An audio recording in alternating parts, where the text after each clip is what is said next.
I go by she, her. So I'll tell somebody my pronouns. And if you're in a space where you're unsure, that's the best thing to do, because you're opening it up and you're saying, I'm a safe person. I understand that pronouns are important, and I understand that acknowledging that, speaking it is important as well.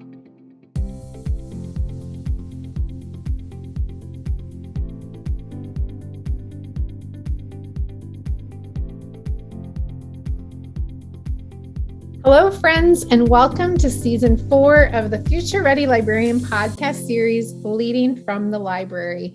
This is a podcast for all librarians, wherever you are in your journey. It is filled with amazing guests, important topics, and engaging conversations that will inspire, engage, and support all of us as future ready librarians. I am your host, Shannon McClintock Miller. I am the district teacher librarian at Van Meter Community School in Van Meter, Iowa, and I also serve as the Future Ready Librarian spokesperson. I have the pleasure of working within my library and school community, but also with others around the country and world through Future Ready Librarian events, conferences, consulting, writing, and more. I'm very honored to bring these voices and the work of others to our podcast and to all of you. For Season 4, we're adding a few new segments to our podcast that I'm so excited about, including Future Ready Librarian shoutouts and shares from our listeners. So we will be gathering these shout-out shares and questions for episode 2. I want you to be on the lookout to chime in and celebrate what you're doing within your library and school too. But today, I'm very excited to kick off Season 4 with episode 1, welcoming Stacey Schwartz from Hamden Hall County Day School in Connecticut. Welcome, Stacey. Thank you. Thank you so much for having me. I'm glad to be here. I'm excited. I know, I am too. I've been looking forward to this like all day. And so it's just a great way to end a great day within the library. But let's just start by having you tell us a little bit about yourself and your job and what we're going to talk about today. Sure. So I came into librarianship a little bit later in my life. I first was a professional dancer, and I danced for a while, and I had a few injuries, and there's an expiration date usually on how long you can dance for. So then I thought about, what do I want to do that's not going to be so hard on my skeletal system? And I'm sure so many people say, oh, I loved books. I love children's books. I remember growing up in the library. All of that is true. And I love to find information. So when I was younger, I just didn't feel smart. I had a hard time remembering things. My spelling is not fantastic. And I feel when I know how to find information, like it's a game changer. It's an equalizer. And so I feel very empowered when I'm researching, when I'm finding things. So that was another reason why I went into librarianship. And now I've been a librarian for about 7 years, and I work at Hamden Hall Country Day School, and I'm the head media specialist. So I'm kind of in charge of pre-K through 12, looking at the whole structure of the program. And I go into the classrooms and I help the teachers learn how to teach research, and I give them resources, and I do book talks, and I invite students in and create safe spaces, which we'll talk about. And I love my job. I love it. I love what I do. And I'm very fortunate that I've had 2 careers in my life that I've felt so passionate about. Oh, that's great. I work in a building too, where we're preschool to 12th grade, all in one building. That's our district. And it's so great to see where the kids start and get to see them as they grow up. And so we have a lot in common that way. I love that. That's really neat. It's very nice to work with the little ones and hear, oh, there's a librarian. And then high school kids, and they're like, hey. So it's nice to get different types of greetings wherever I am. Oh, I love that too. That's a good feeling, isn't it? I know now, the little ones that we've always seen, they're like giants in the hallway, but it warms my heart. I love that part too. Yeah. Well, when Stacey and I were talking before the podcast, and she had this great idea to talk about the work that she is doing. And I am so passionate about what she's going to talk about, and also just to hear her ideas and the things that she has done in her perspective too. And so Stacey today wants to talk about creating safe spaces in our library. And I'll tell you a little bit, I'll let you tell a little bit more about why you're passionate about this. Okay, so it took me 7 years to get my master's in library science.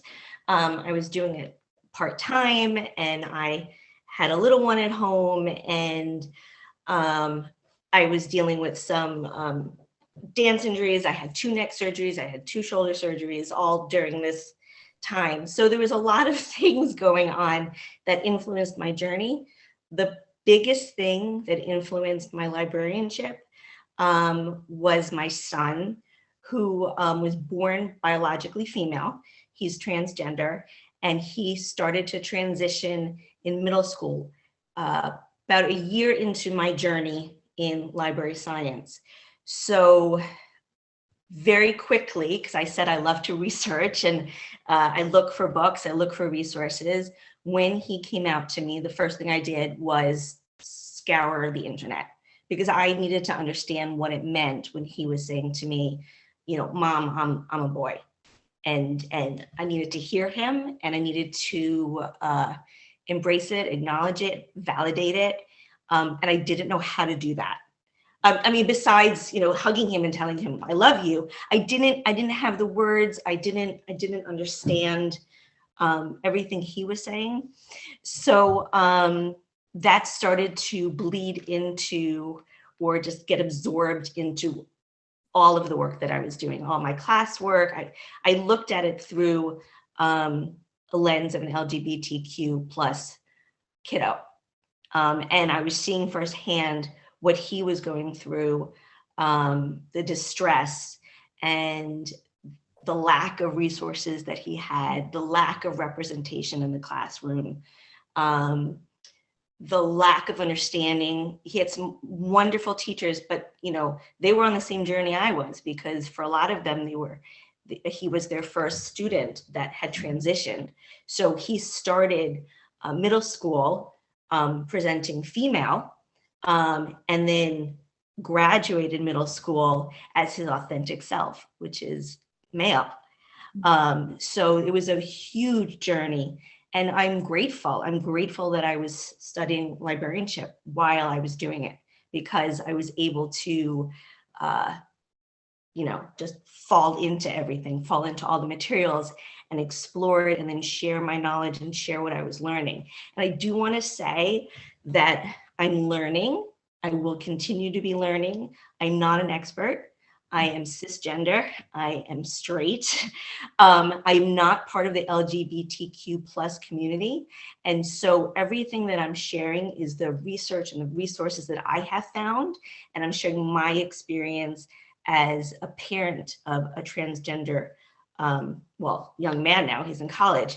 But I want to say that I'm not an expert, and it's always good to go to the experts, people who are transgender or who work in the LGBTQ plus community in education, but I'm thrilled to be sharing what I've done to create a safe space, and what resources I have available. But I just want to put it out there that, Yes. I make mistakes. I'm on this journey too. Oh, we appreciate you sharing. I think that it's going to be, you showed me a little idea that you had right before we started, and this is going to be just great for all of us. So we can't wait to hear your ideas and things that you're doing within your library, resources that you have. So to start, when I have a class, when you start your first day, if you're teaching a class, you have the roster and you have the names, but that doesn't mean that those names are accurate or those are the names that the kids go by. So I ask my students to introduce themselves to me, because a lot of times kids like nicknames, right? you know, Tom John is DJ or whatever, right? So, or you get like, oh, I'm Susie. And sometimes you get somebody who doesn't want their birth name, the name that they were given at birth, to be read out loud because they've changed their names or they're in their process of changing their name. So I try very hard to ask, what is your name? Introduce yourself. What do you go by? What do you like to go by? Those are for the young grades. When you're in the older middle school, high school, a lot of times what you can do is you can have all the kids fill out not a postcard, like an index card introducing themselves. And you can ask them, can you write down your pronoun for me? Can you write down the name you go by and tell me a few things about yourself? And you could say, if your name or your pronoun is private, only to be used in this class, please write that down too, because you want it to be a safe space. When my son was transitioning, I knew, a few family members knew, but nobody else knew. So when I was out and about bumping into somebody in the grocery store and they would say, how is your, kiddo? I would switch the pronouns. I would use his birth name and I would use the she, her pronoun because they didn't know that he was transitioning. And then at home, when he would come home, it would be the he, him pronoun and his chosen name. So it's very important to honor that as well, to make sure that your LGBTQ students are safe, because not everyone knows where they are. So it's very important to ask, like, what are your pronouns? What is your name? Is that just in this space, or is that, wherever I see you? If that makes sense. I hope. Yeah, that's a great idea. I love that for all kids. That's just a really great idea. So one of the schools where I worked, I did a presentation about what does it mean to be transgender for the staff. And I said, like, this is my journey with my son. And I have an open door policy. Come in, ask me any question you want. There's no question that's off the table. I said, you can ask me anything because I'm telling you that you can.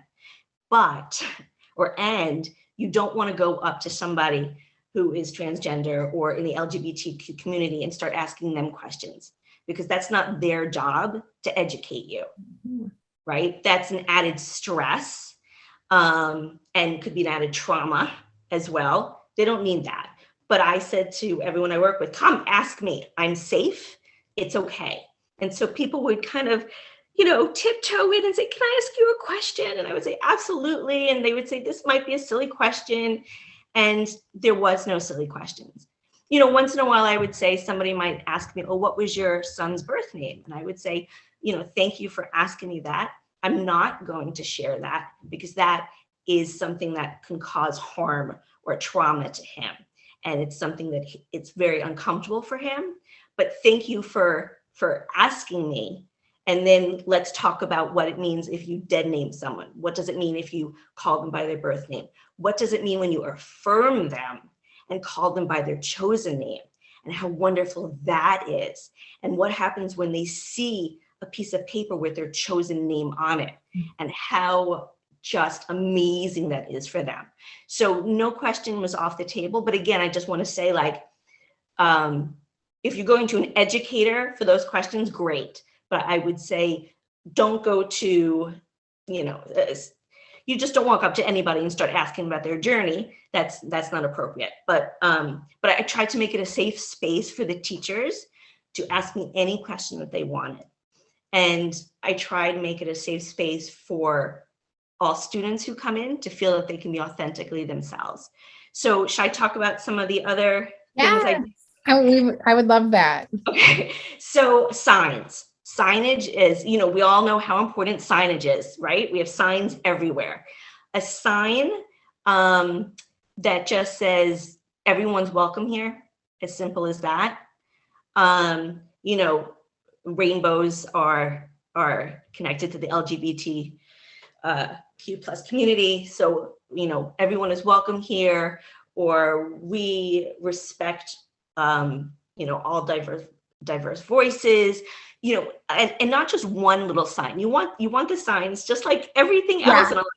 you have the signs everywhere, right? Love So that. I would have a sign in the hallway right by the door. I would have a sign on the window of the door. I would have a sign on my desk. I have a sign behind my desk. Just so when you're looking around, you're seeing it and you're feeling it, right? Now, some is a comfort. What I would say is don't put rainbows everywhere if you're just learning and you don't know. Because if you're putting rainbows and saying, this is a safe space, and if you don't have the background and the education, you're cluing somebody in that it's a safe space if it's not, if that makes sense. Yes. So you want to make sure that you're doing the work. You're putting up the signs and you're doing the work. So you understand why the signs are important, and then you understand how to bring people in and make them feel safe, right? So one of the things I do, and I've done it in elementary schools, middle schools, and high schools, I put a pride flag on my desk. I'm very comfortable with that. Some people aren't, and I would say you got to do baby steps at a time to make sure that you are authentically yourself too as a teacher, right? So, the kids' library, I have so many flags, I just hand them out, but that's me. That's me, and it's more like middle high school, but all the kids, they know what that means. And I would like to also say that the people that I find are doing the most work learning are not the kids, not the middle schoolers, and not the teenagers. It's the adults. The younger generations really get it. They've grown up with much more of an open's the wrong word. They have so much more visibility. They have so much more access to LGBTQ people, personalities, famous people, writers, thank goodness. We didn't. So a lot of this is so new to us.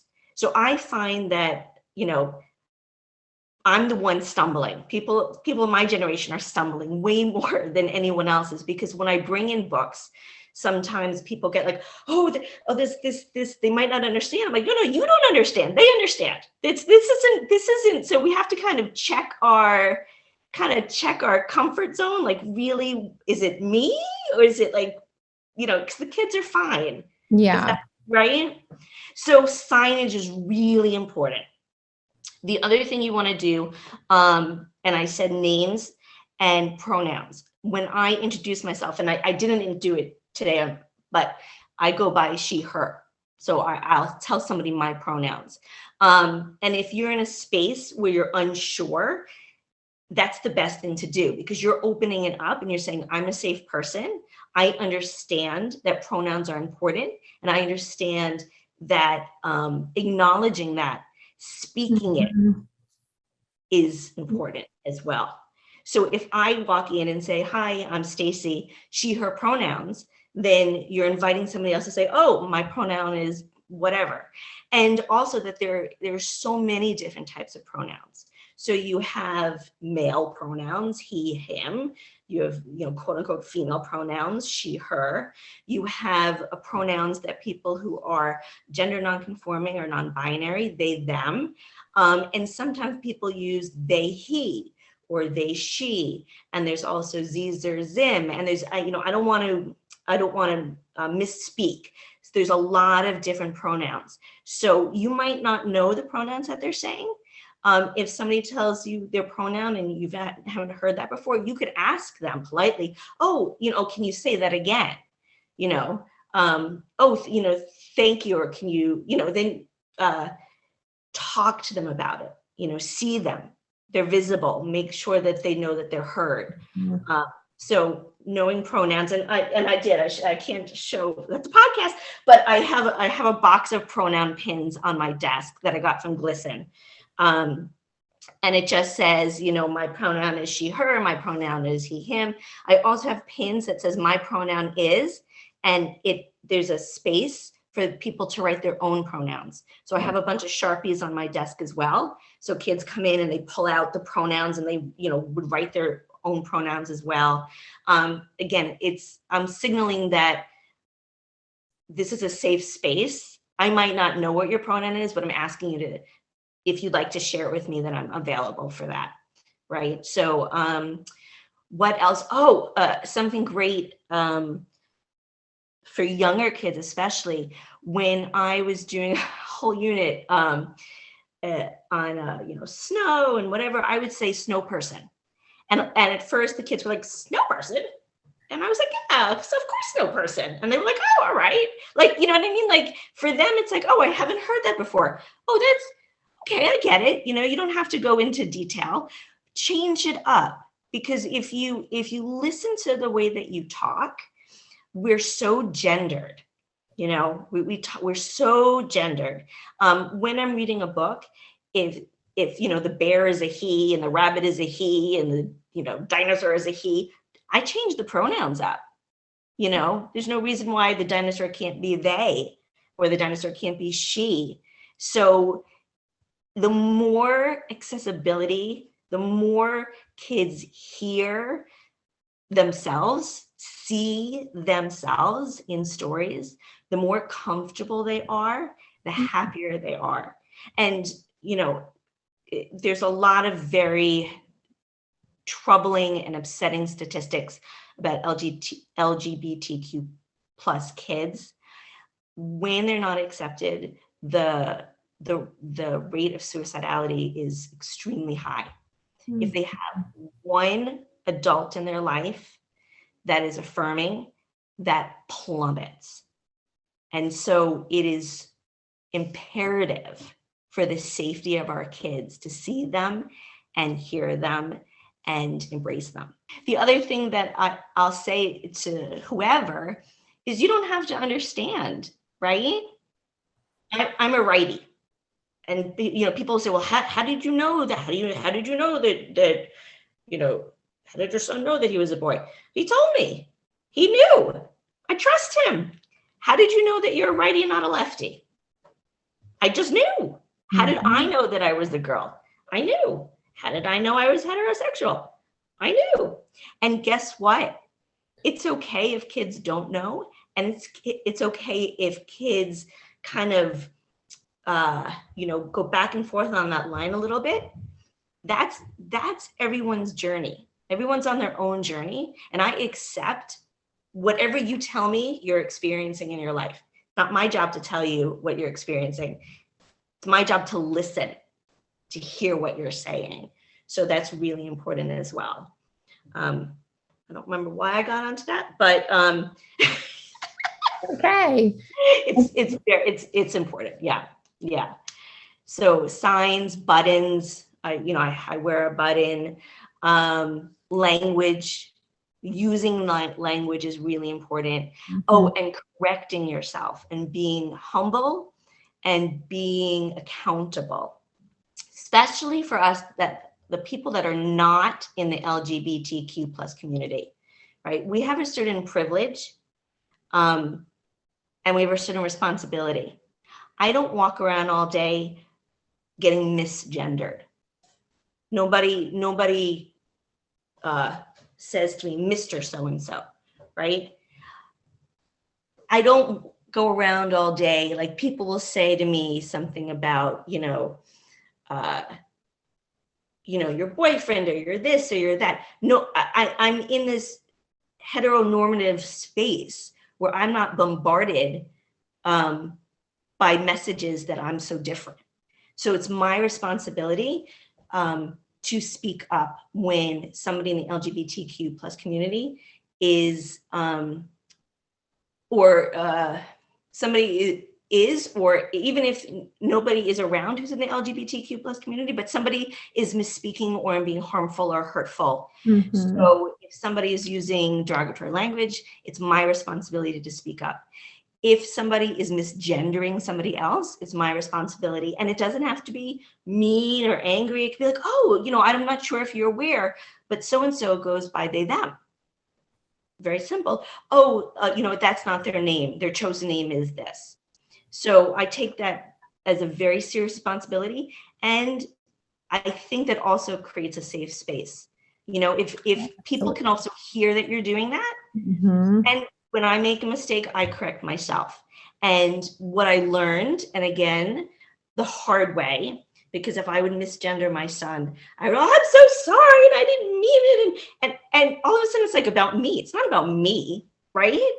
How obnoxious is that? Like the simple thing to do is to say, I'm sorry, correct it, and move on, right? Mm-hmm. So that's really important as well. Yeah, you have so many great tips that just, things that we can all do within our spaces. And, like within a school where you're working with, again, younger and then middle and high school kids, that's so important because you have, built that culture and you are seen as that person that is a safe person, not only for your kids, but also to support your teachers, to support your family and your community too. So for everyone listening, I think it's really great just to do like an audit of a day, right? How many times you say, girls, come over here, boys line up first. We're going to go girl, boy, girl, or all of that stuff. Where now I hear that and I get a little tense because I know how damaging that can be to the non-binary and the transgender kiddos. That doesn't mean anybody who's saying that is trying to be harmful or hurtful. So two things can be true. I could be doing something thinking I'm being lovely, and I could be hurting somebody. That doesn't mean I'm a bad person, but it does mean when somebody tells me I need to correct it, right? So it's important to think about that in terms of representation, in terms of pictures in the library, as well as, everyone wearing red socks, go line up. You don't have to do any kind of gender. When I talk to the kids about getting notes to be signed, sometimes I say, take the note to your adult person. I don't say your mom, your dad, or your parents, right? Because some people have guardians, some people are being raised by a single parent or grandparent. So I say, take this to your adult person, whoever your adult person, and have them sign it. So it's just playing around with the language, right? Yeah, it is important though. Like I always am thinking in my head of those things that that you say to kids or you say to a group of kids. And so this is just so helpful and just enlightening for everyone, not only us as librarians, but for teachers and families and people too. And so I appreciate, your ideas and honesty, and it's going to help all of us. So what I want to say is that none of these things that I'm saying are my ideas.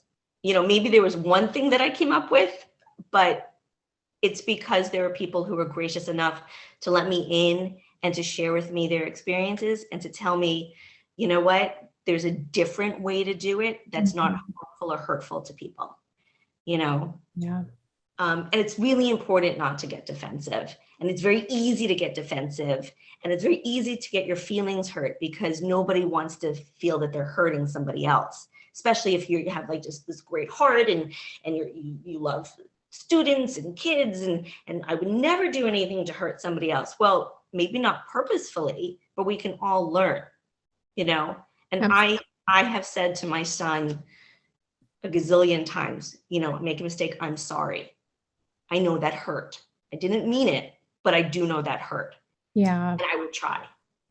And then I have to back it up and I have to do better, right? I can't say I'm going to do better unless and not.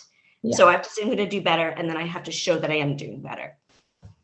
Have there been any, I always like to ask people to especially when we're talking about like kids or books or learning and research, are there some favorite books that you have had to share with your kids? Because I know that in our library, it's always great, whatever topic that you're talking about or what kids want to maybe sit down and talk with you about or other people. So I want to know what's on your reading list.